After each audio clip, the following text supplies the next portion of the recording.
Net sell asing masih deras dalam beberapa waktu belakangan. Selain itu, pergerakan IHSG juga masih akan dibayangi dengan pelantikan Donald Trump pada 20 Januari mendatang. Lantas, bagaimana prediksi IHSG ke depannya? Faktor-faktor apa saja yang akan mempengaruhi IHSG? Strategi apa yang harus dilakukan investor? Berikut ini analisis dan tips dari Rudianto, Direktur Panin Asset Management. Saat ini memang net sell daripada investor asing masih sangat deras, dan karena saham-saham yang liquid, yang berkapitalisasi besar rata-rata didominasi oleh asing, maka menyebabkan IHSG itu masih dalam tren pelemahan atau masa yang fluktuatif. Penjualan asing dalam jumlah yang besar itu sebenarnya sudah terjadi dari sekitar September atau Oktober tahun lalu, terutama pada saat data inflasinya tidak sesuai prediksi. Inflasi Amerika dia naik lebih, yang diharapkan turun malah naik, sehingga ekspektasi akan penurunan suku bunga menjadi lebih rendah. Kemudian kemenangan Donald Trump dan ancaman-ancaman tarifnya juga membuat pasar memiliki persepsi jangan-jangan tahun depan inflasinya lebih susah turun lagi. Nah, itu yang mempengaruhi ekspektasi investor asing. Tapi kalau dari sisi kinerja emiten spesifik, saham yang paling banyak dijual itu setahu saya asing itu adalah Bank BRI, karena diperkirakan efek daripada dampak kredit macet terutama di sektor mikro itu cukup berdampak terhadap kinerja Bank BRI. Tidak sampai rugi sih, karena laba BRI kan luar biasa besar. Cuma mungkin pertumbuhan labanya tidak sebaik tahun-tahun sebelumnya. Nah, itu yang menyebabkan kenapa dana asing banyak net sell dari Indonesia. Jadi dari sisi makronya ada kekhawatiran penurunan suku bunga tidak sesuai harapan. Dari sisi perusahaannya, salah satu bank dengan market cap terbesar di Indonesia, Bank BRI, itu kinerjanya sangat diperhatikan oleh investor karena mereka mau tahu dampak daripada kredit macet ke bank tersebut seperti apa.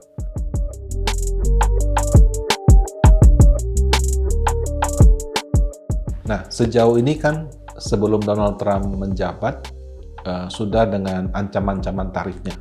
Tapi saya lihat memang media massa, terutama yang ada di Barat, itu sepertinya cenderung tidak begitu menyukai Donald Trump.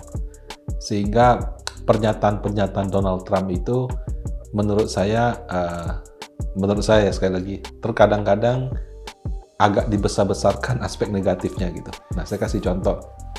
Dia di awal sempat mengatakan bahwa dia mengancam akan mentarif Kanada, Meksiko, dan China.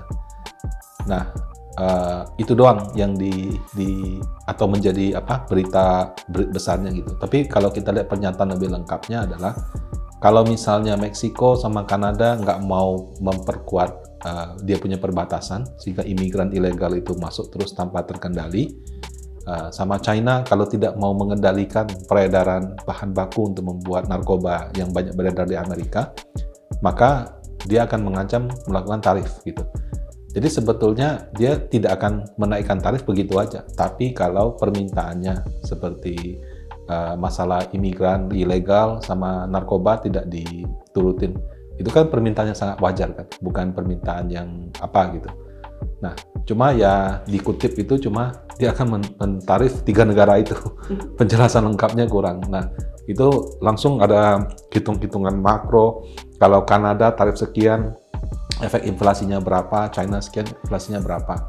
Betul hitungan itu. Ya, itu kan kalau terjadi.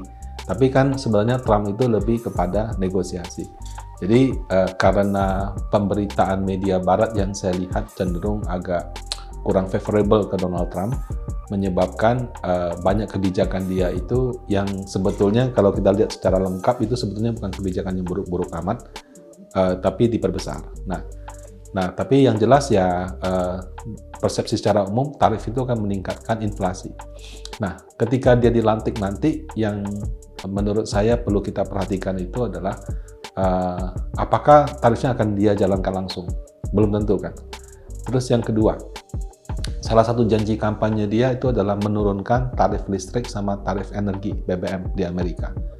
Yang kalau dia lakukan, saya kira di mana-mana ya, listrik sama BBM itu komponen penting dalam pengeluaran kita.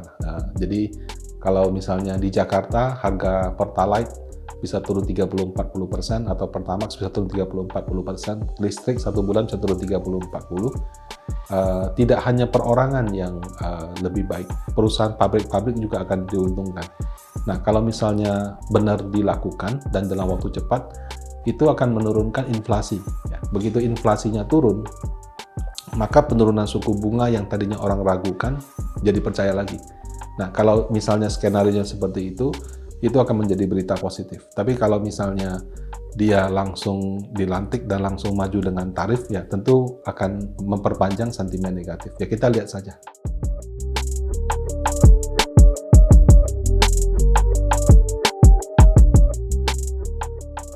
Ya, saya kira mungkin Donald Trump sedang bernegosiasi ya. Mungkin ada yang dia mau. Jadi namanya negosiasi kan gertak dulu, nanti dapatnya apa gitu. Ya, jadi mungkin nggak dapat semua yang kamu mau, tapi at least you get something gitu. Nah, jadi saya kira dia sedang melakukan negosiasi. Cuma ya ada plus minus gitu ya. Ketika negosiasi, apabila ada satu pihak merasa dirugikan, kan ada ketidakpuasan. Nah, ya mudah-mudahan kesepakatannya bisa sama-sama senang gitu. Tapi kalau salah satu pihak senang, satunya enggak, ya itu tentu akan menimbulkan ya semacam gelombang ketidakpuasan. Nah, kalau dulu kan mungkin pada saat dia menjabat, yang protes paling masyarakatnya sendiri gitu. Tapi kalau misalnya sudah antar negara, nah itu yang protesnya masyarakatnya dari negara lain.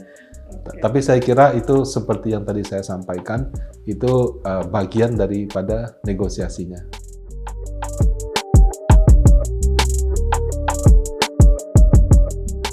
Nah, dalam konteks Indonesia, selama dana asing keluar, dana asing itu kan kalau masuk ke Indonesia itu sektor perbankan, terutama 4 saham bank besar. Ya, kalau dana asing keluar, ya perbankan akan terkoreksi, fluktuatif. Kalau dana asing masuk, itu akan bagus seperti itu. Jadi, kalau dalam konteks aliran dana asing, proksinya atau patokannya masih sektor perbankan, terutama 4 bank besar. Kalau sektor-sektor lain sih saya lihat hanya ikutan aja sih. Jadi kalau misalnya saham perbankan sudah bagus, biasanya baru sektor lain menyusul. Nah, kemudian kalau untuk konteks seperti komoditi atau apa, nah saat ini tantangannya cukup berat. Salah satu negara pembeli terbesar di Indonesia yaitu Cina, kan dia punya pertumbuhan ekonomi tidak sebagus yang sebelum-sebelumnya. Ada masalah di sana lah, propertinya bermasalah, kemudian daya beli di sana juga mungkin sedang lemah seperti itu. Nah, jadi kalau misalkan China-nya sedang dalam tahap seperti itu, biasanya permintaan komoditas itu tidak setinggi yang sebelumnya. Atau kalaupun ada, sentimen yang membuat harga komoditi naik itu cenderung terbatas.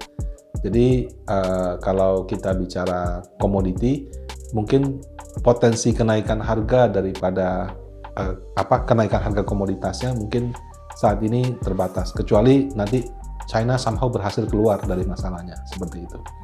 Tapi kalau dalam konteks dana asing yang saat ini menggerakkan IHSG, masih perbankan sih yang perlu kita cermati. Bukan berarti kita rekomendasi beli atau jual, tapi selama dana asing keluar dari Indonesia, perbankan akan terkendala. Selama dana asing masuk, perbankan akan bagus, seperti itu.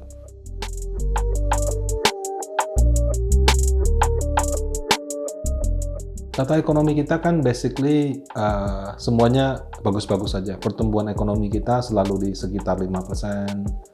Kemudian kita punya inflasi juga terkendali, bahkan dibilang orang deflasi gitu ya.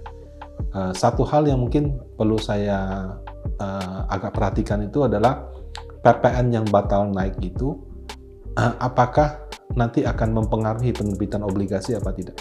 Kan pemerintah sudah janji mau naikkan PPN, awalnya kan mau naikkan dari 11 ke 12. Kalau dari pemberitaan yang saya baca, diperkirakan menambah pendapatan 75 triliun. Batal gitu kan. Yang naik cuma PPNBM. Nah, PPNBM itu cuma 3 triliun menurut pemberitaan juga. Kemudian pada saat PPN mau dinaikkan, kan ada janji dari Pak Prabowo diberikan stimulus.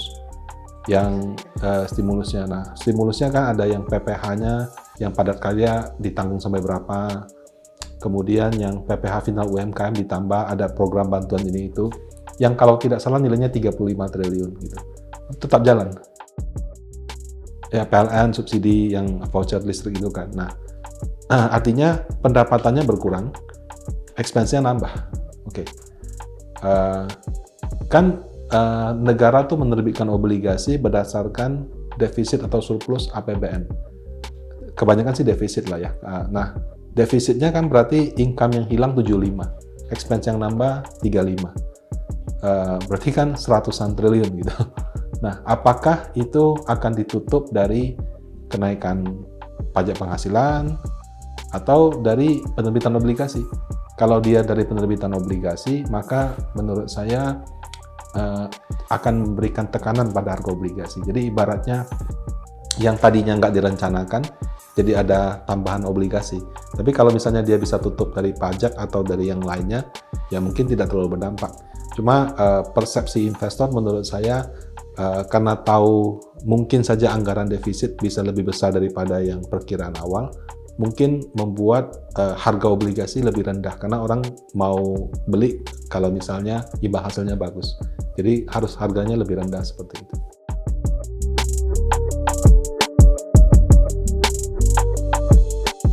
Ya kalau untuk saham ya saat ini masih ekspektasi suku bunga di Amerika ya. Jadi data inflasi US itu harus lebih diperhatikan.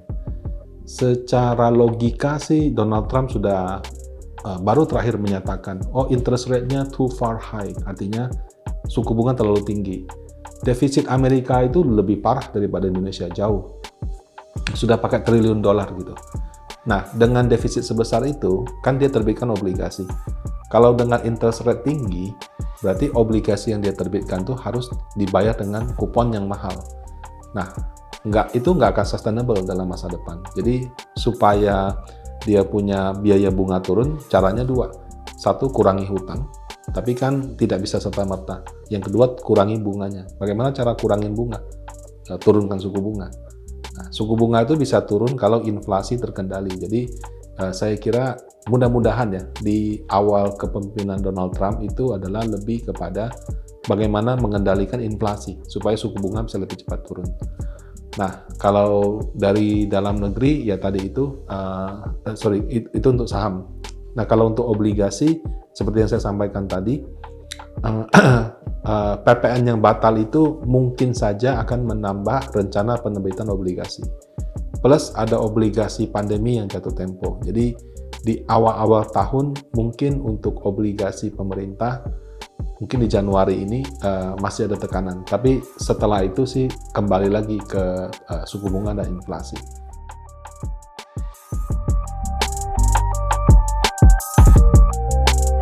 Nah, kalau untuk proyeksi IHSG, terus terang dari tim Research Fund and Asset Management, dari perkembangan yang ada, mereka sedang menghitung ulang gitu. Nah, saat ini saya belum diberikan angkanya, tapi mungkin di kisaran dengan asumsi tahun ini perbankan Indonesia, masalah kredit macet yang UMKM itu bisa selesai. Tahun ini sudah bisa bertumbuh, ya mudah-mudahan bisa di kisaran 8.000 sampai 8.500 untuk level yang wajar.